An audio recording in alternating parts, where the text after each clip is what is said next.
International dependency theory was best understood as a response to classical modernization theory, as exemplified by the Rostow stages of growth model. The notion that all economies progress through similar stages of development. The notion that today's developing countries are simply like today's developed countries. They just have not reached the higher stages yet.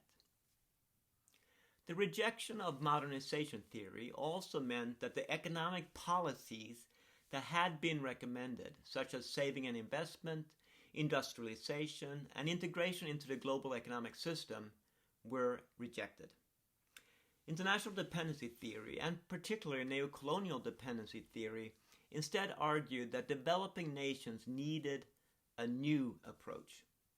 They needed to break the ties to colonialism and the institutional frameworks that had been created, where developing nations on the periphery were dominated by the developed nations in the core.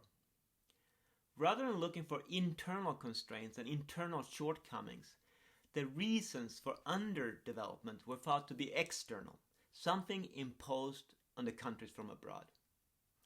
It was thought that this exploitation could be seen in that poor nations provide natural resources, cheap labor, as well as a destination for obsolete technology, without which developed nations would not be as rich as they are. Poor nations also provide markets for the goods produced in developed nations. Consequently, neocolonial dependency theory argued that developing nations should cut or reduce their connections to the world market, to the global economic system. They thought that developing nations should limit imports through the use of tariffs and quotas, forbid foreign investment, nationalize the existing foreign-owned companies, and promote domestic industry and domestic production of manufactured goods by giving domestic industries subsidies. These ideas were radical at the time, and perhaps are still radical, and they led to a counter-revolution in terms of the economic approach to development and economic growth. And this all started in the 1980s. The main catalyst to this new movement, to this neoclassical counter-revolution, was the election of conservative governments in the US, the UK, and other Western nations.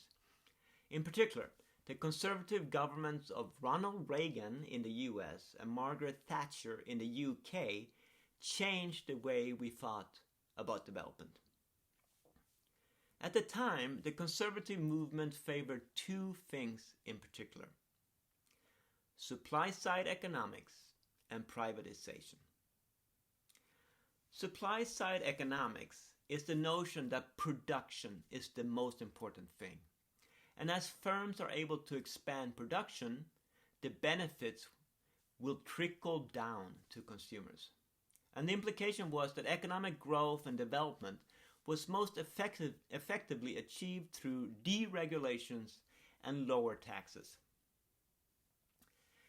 Privatization is the effort to transfer ownership of public enterprises and property from the public sector to the private sector.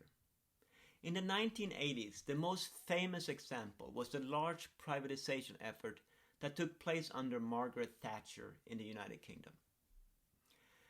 The idea was that private firms have the right incentives, the profit incentive, which will cause them to produce and deliver goods and services more efficiently than the government can. It was argued that this would, over time, lead to lower prices, improved quality, more choices, and less corruption. In the 1980s, these ideas spread across most of Europe, and the result was that the Bretton Woods institutions, that is the World Bank and the International Monetary Fund, started to adopt similar ideas and similar policies. In particular, the international financial institutions began to use neoclassical growth models to study and promote development. And one big reason was that traditionally, the US selects the president of the World Bank, and Europe selects the managing director of the IMF. Hence, both institutions found themselves being led by individuals that were as conservatives as their leaders, Reagan and Thatcher.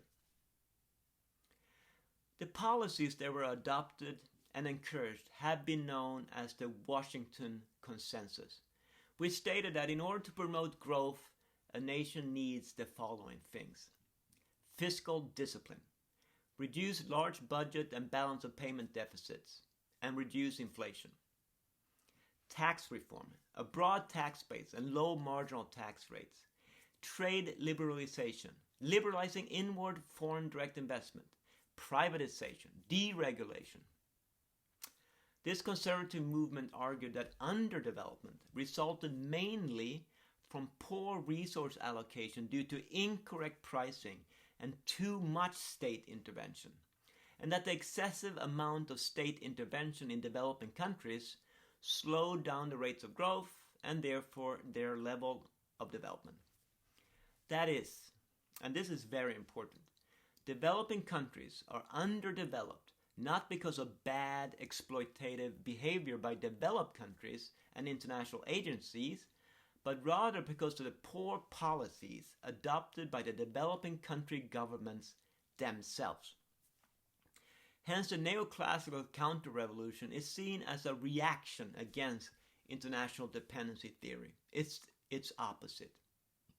And the solution, according to neoclassical counterrevolution, was to allow free markets to flourish, privatize public enterprises, allow for free trade, promote exports, welcome foreign investment, eliminate government regulations, and remove market distortions. In short, let the markets work their magic.